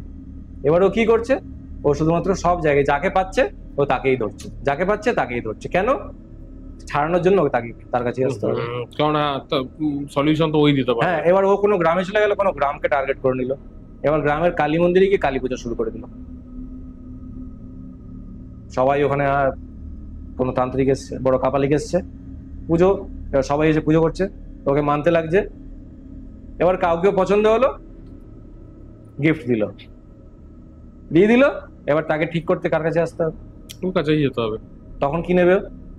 ওই গিফট যা দিয়েছে তার ডবল পয়সা নেবে, টাকা নেবে তখন। এটা হচ্ছে তখন দেখছে হ্যাঁ ঠিক আছে টাকা ইনকাম করছে, বাজে পথে লোকের জীবনটাই নষ্ট করে দেয়। হ্যাঁ, এটা হচ্ছে অবিদ্যা। আর যখনই বিদ্যা সাধনা হয় তখনই বিদ্যা গুরু গম্য হয়, গুরু কখনো অ্যালাউ করে না। যখন গুরু কাছে যায় গুরু অ্যালাউ করবে না, তুমি কোনো অপদেবীর সাধনা করবে কিংবা অপদেবতার সাধনা করবে, সেটাও গুরুর আন্ডারে করবে, গুরুর কন্ট্রোলে। কোনো খারাপ কাজ করতে গেলে গুরু আগে দেবে, কি করছিস? এই জন্য সাধনায় গুরুই হচ্ছে সর্বোপরি। সেই জন্য কি বলা হচ্ছে, গুরু ব্রহ্মা গুরু বিষ্ণু গুরুর দেব মহেশ্বর গুরু সাক্ষাৎ পরব্রহ্ম তস্মৈ শ্রী গুরবে নমঃ। ব্রহ্মানন্দম পরম সুখদম কেবলম জ্ঞানমূর্তিম একম নিত্যম বিমলমচলম সর্বদি সাক্ষীভূতম ভাবাতীতম ত্রিগুণরহিতম সদ্গুরুম তম নমামি। এখানে সদ্গুরু মানে হচ্ছে সেই ব্রহ্মানন্দ, সেই পরম সুখ। কেন? আমার যাবতীয় যত সুখ, জাগতিক সুখ, আধ্যাত্মিক সুখ, সবকিছুর কাণ্ডারি হলো গুরু। এই জন্য গুরু মাহাত্ম্য, গুরু ছাড়া এই পথে চলা যাবে না। দারুণ লাগলো দাদা, আজকে তিনটে জিনিস আমরা জানলাম। একটা হচ্ছে সাধনার ব্যাপারে, একটা কর্ণ পিশাচিনী এতদিন আমাদের ইউটিউবে এটাই ভরেছিল, কিন্তু কর্ণ মাতঙ্গীর ব্যাপারটা লোকে জানতো না, সেটা জানলাম। কর্ণ মাতঙ্গীর থেকেই যে সবুজ কালী মার যে পুজোটা হয় সেটাও জানলাম, কারণ অনেক জায়গায় আমরা সবুজ কালী মার মাতঙ্গী দেবী মানে হচ্ছে ওই সবুজ রঙের কালী। আর এটা বোধহয় মোস্ট প্রবাবলি তোমার নব মহাবিদ্যার, হ্যাঁ 10 মহাবিদ্যার নব মহাবিদ্যাটা পড়ছে। আর তুমি একটা ক্লাসিক কেস বলে ব্ল্যাক ম্যাজিকের, এটা খুবই ভয়ানক লাগলো শুনে। মানে আরো প্রচুর কেস আছে, মানে ব্ল্যাক ম্যাজিকের প্রথম কথা হচ্ছে ব্ল্যাক ম্যাজিকটা, প্রথম কথা হচ্ছে যে আমাদের যত শরীরের কিংবা ইউজ করা জামা কাপড়, চিরুনি, এইসব জিনিসগুলো মানুষের উচিত যে নিজের পার্সোনাল জিনিস নিজের কাছে রাখো। আমি কোথাও গিয়ে কারোর বাড়ির চিরুনি নিয়ে চুল আঁচড়ালাম, আমি রেখে দিলাম, খুব ক্যাজুয়াল, আমি জানি না সামনের জন্য কি ইন্টেনশন আছে এবং সে কি করতে পারে। আমি তারপর আবার তার বাড়ি গেলাম, সে হয়তো কোথাও থেকে ওই একটা চুল নিয়ে কিংবা হয়তো একটা কাপড়ের টুকরো নিয়ে তান্ত্রিকের কাছ থেকে একটা সিদ্ধি করিয়ে নিয়ে সেই ছাইটা একটা দিয়ে দিল, ভস্য দিয়ে দিল, বললো যে 1 চিমটি এই নখের আঙ্গুলে যেটুকু উঠবে সেটুকু চায়ের মধ্যে মিশিয়ে দিবে। কে বুঝবে? তুমি বুঝবে না, কেউ বুঝবে না, খেয়ে নেবে, ব্যাস ও ওখান থেকে ওখানে আটকে গেল, ওকে প্রতিদিন ওখানে যেতে হবে, যেতেই হবে। একটা কেস এসেছিল বহু বছর আগে, এসেছিল একটা বাচ্চার, একটা 3 বছরের বাচ্চার, প্রতিদিন সন্ধ্যেবেলা 7টার সময় বাচ্চাটা নিজের খেলাধুলা করে, সেই সময় ওর কাকা ঢুকতো, কাকা ওর কোলে নিয়ে খেলতো। কোনো দিন যদি ওর কাকা সেই সময় যদি না আসে, তাহলে বাচ্চাটা খুব জোর কান্না করতো, কান্না শুরু করতো। আমরা স্বাভাবিকভাবে কি ভাবি, কাকাকে মিস করছে, কাকাকে চাইছে, কাকাকে ফোন করলাম, কাকা কখন আসবে, কাকা আয়, তাড়াতাড়ি আয়। কাকা এলো, কাকা কোলে নিল, বাচ্চা শান্ত। এইবারে ব্যাপারটা এইখান থেকে শুরু, এটা তো নর্মাল ছিল। কিছুদিন পর থেকে শুরু হলো কি, কাকা যখনই বাড়ি থেকে বেরিয়ে যাচ্ছে তখনই বাচ্চাটা কান্না শুরু করছে। কাকা আর কোথাও যেতেই পারছে না, কাকা বাইরে গেলেই বাচ্চাটা কিছুক্ষণ পর থেকে কান্না শুরু করবে, ততক্ষণ পর্যন্ত কাঁদতে থাকবে, খাবে না, দাবে না, তার শরীর খারাপ, সে কোনো ডাক্তার তাকে ঠিক করতে পারছে না, যতক্ষণ না পর্যন্ত কাকা ফিরে আসবে। কাকা তো নিজের চাকরি ছেড়ে দিতে পারবে না। এবার অনেক ডাক্তার দেখিয়েছে, অনেক কিছু করিয়েছে, কোনো সলিউশন কিছু হয়নি। তারপরে আমার কাছে এসছে, আমি দেখলাম, হলো বাচ্চাটাকে নিয়ে আসো, বাচ্চাটাকে নিয়ে আসলো। আমি দেখলাম বাচ্চাটা খুবই ছোট বাচ্চা, 3 বছরের বাচ্চা একখানা, কি দেখবো আর কি দেখবো না। হ্যাঁ, তার তো মানে আমি নিজে সাইকোথেরাপিস্ট, আমি একটা বাচ্চা 3 বছরের বাচ্চাটা আমি কি মানে সে তো কিছু বলতেই পারবে না, তার বাবা মায়ের থেকে আমাকে শুনতে হবে। কিন্তু যখন আমার কাছে নিয়ে এসে তখনও কিন্তু বাচ্চাটা কাঁদছে, বলছে যে এই অবস্থা, ও কাকা যদি না সাথে থাকে তাহলে ও কান্না কিছুতেই থামাতে চায় না। এটা কি কোনো রকম ভূত প্রেতের ব্যাপার নাকি কোনো অন্যরকম কিছু হয়েছে? এবার ওরা কোনো রকম সাসপেক্ট করছে যে কোনো রকম কিছু হয়তো কিছু করা হয়েছে কিংবা সেরকম কিছু অন্য কোনো ব্যাপার কিনা। আমি বললাম ঠিক আছে, আমি তাহলে আপনার বাড়ি যাবো। হ্যাঁ ঠিক আছে, বাড়ি যাবো। বাড়ি গেছি, পরের দিন বাড়ি গেছি। এবার কাকা সেই সময় ছিল না। সন্ধ্যেবেলা যথারীতি কাকা ঢুকেছে, প্রায় 6:30 7টার সময় কাকা ঢুকেছে। এবার কাকা যখনই ঢুকেছে, বাচ্চাটা দৌড় কাকার দিকে। হ্যাঁ, কাকা জড়িয়ে ধরে কাকা কোলে তুলে ব্যাস। আমি বললাম যে আচ্ছা ঠিক আছে। আপনি বললেন তো চলুন, বসে চা ফা খাওয়া হলো, কথা হলো। আমি কিচ্ছু বলিনি, আমি বুঝেছি ব্যাপারটা কি। বললাম চলুন, নিয়ে গেলাম ডাক্তারখানায়, নিয়ে গেলাম। বললাম যে না, ব্লাড টেস্ট করান। ব্লাড টেস্ট করিয়ে এখানে দেখবেন কোনো রকম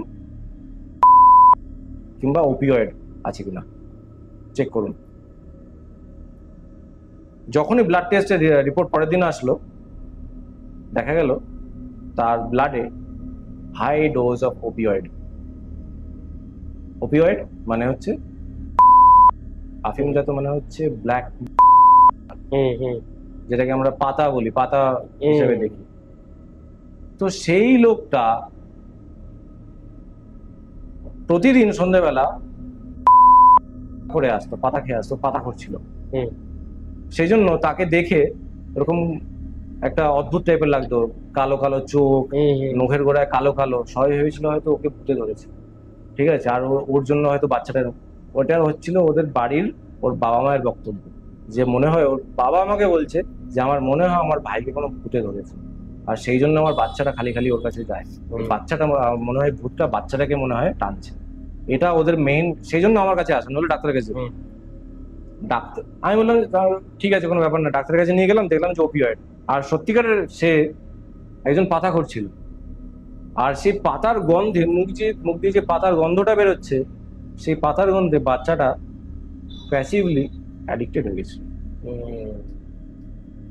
এটা একটা মানে কি বলবো, একটা আমার কাছে এমন একটা কেস, সেটা সবাই এখানে এক্সপেক্ট করছে যে কাকা কোন রকম ভাবে ব্ল্যাক ম্যাজিক করে রেখেছে। আমি যখন শুরু হচ্ছিল তখন আমি ভাবছিলাম যে কিছু একটা করে রেখেছে, নাহলে এইরকম অনেক কিছু আছে আমাদের এখানে, এমন অনেক কিছুই আমরা ভাবি যে হয়তো ব্ল্যাক ম্যাজিক করা হয়েছে, কিন্তু আদৌ সেটা ব্ল্যাক ম্যাজিক নয়, সেটা হয়তো অন্য কোনো কারণ আছে। ব্ল্যাক ম্যাজিক কাটা খুব ইজি। কারোর উপর যদি ব্ল্যাক ম্যাজিক হয়ে থাকে, আজকে আমি তোমাকে বলে দিচ্ছি, কারোর কোনো মেন্টাল প্রবলেম কিংবা কোনো রকম অন্য কোনো প্রবলেম যদি না থাকে, ব্ল্যাক ম্যাজিক খাটা খুব একদম ইজি, কিচ্ছু না। কাঁচা কয়লা নিয়ে আসুন। দেখুন, আমি দর্শক বন্ধুরা বলছি, কাঁচা কয়লা বাড়িতে নিয়ে আসুন। প্রতিদিন 250 গ্রাম কাঁচা কয়লা নিজের বিছানার তলায় রেখে দেবেন শোয়ার সময়। সকালবেলা উঠে সেই কাঁচা কয়লাটা নিয়ে যাবেন, বাইরে বেরোনোর আগে যে কোনো কোথাও, কোনো নদী নালা পেলে ভালো, কোনো হাইড্রেন পেলে ভালো, যে কোনো কোথাও যেখানে জল বয়ে যাচ্ছে সেখানে সেটা ভাসিয়ে দিন। 1 দিন 2 দিন 3 দিন 4 দিন 5 দিন করুন। কোনো ব্ল্যাক ম্যাজিক নেই, এমন কোনো তন্ত্রমন্ত্র নেই যেটা সেখানে থাকবে। কোনো রকম ওই লঙ্কা পড়ানোর দরকার নেই, কিচ্ছু করার দরকার নেই। কাঁচা কয়লা নিজের বাড়ির বিছানার তলায় রেখে পরের দিন সকালবেলা ভাসিয়ে দেওয়া। ওই কয়লা সবকিছু টেনে নেয়, ওই হচ্ছে ওর থেকে নিকশ কালো আর কিছু নেই। যতই ব্ল্যাক ম্যাজিক হোক না কেন, তার থেকে ওই কয়লার থেকে কালো না, কয়লার থেকে তো কালো নয়, কালো ওকে টেনে নেবে। ওইটা হচ্ছে ওর জম। এটা কেউ বলেনি আজ পর্যন্ত। খুব ইজি ব্ল্যাক ম্যাজিক কাটা, খুব এমন কিছু ব্যাপার না। আমাদের বাংলার সংস্কৃতিতে তন্ত্র বিষয়টা এখন খুবই হাইপড, কিন্তু আমাদের ঘরে ঘরে তন্ত্রের শিক্ষা হয় ছোটবেলা থেকে, এবং সেটা কিন্তু আমরাই কিন্তু কাণ্ডারি। আজকে সেটাকে তুলে ধরা আরো খুব বেশি প্রয়োজন। ঠিক। থ্যাংক ইউ দাদা চ্যানেলে আসার জন্য, আর এত ইনফরমেশন দিয়েছো আজকে, আমার খুব ভালো লাগলো। একটা নতুনত্ব একটা পডকাস্ট, মানে এর আগের পডকাস্টে আমরা অন্যরকম ডিসকাস করেছিলাম, এবারে আমার মনে হয় এই পডকাস্টটাও অডিয়েন্সের খুব ভালো লাগবে। তবে যাওয়ার আগে তোমার জন্য একটা ছোট্ট উপহার আমার তরফ থেকে প্রত্যেকবারই থাকে, এবারের তরফ থেকে রয়েছে মিমো ফ্যাশনসের তরফ থেকে একটা গিফট হ্যাম্পার তোমার জন্য। আর আপনাদের কেমন লাগলো এপিসোডটা সেটা আমাদেরকে জানাবেন, কারণ কি এই এপিসোডের মধ্যে অনেক কিছু আপনারা জানতে পেরেছেন। কমেন্ট করে জানান আপনারা কোথা থেকে দেখছেন ভিডিওটা আর কেমন লাগলো। আর আমাদের চ্যানেলটাকে অফকোর্স আপনাদেরকে সাবস্ক্রাইব করতে হবে, কারণ সেটার জন্যই আমাদের কাজ করা, এত খাটাখাটনি করা। দাদাও অনেক দূর থেকে নিজের টাইম বার করে আমাদের এখানে আসে, এসে এত ইনফরমেশন দেয় এই পডকাস্ট খুব ইন্টারেস্টিং করার জন্য। তো আশা করবো যে আপনাদের এই এপিসোডটা আপনাদের খুব ভালো লাগলো। খুব শিগগিরই দেখা হবে, সামনের শুক্রবার আবার একটা নতুন পডকাস্ট আনবো। আর দাদা আবার বললাম থ্যাংক ইউ সো মাচ আমাদের চ্যানেলে আসার জন্য।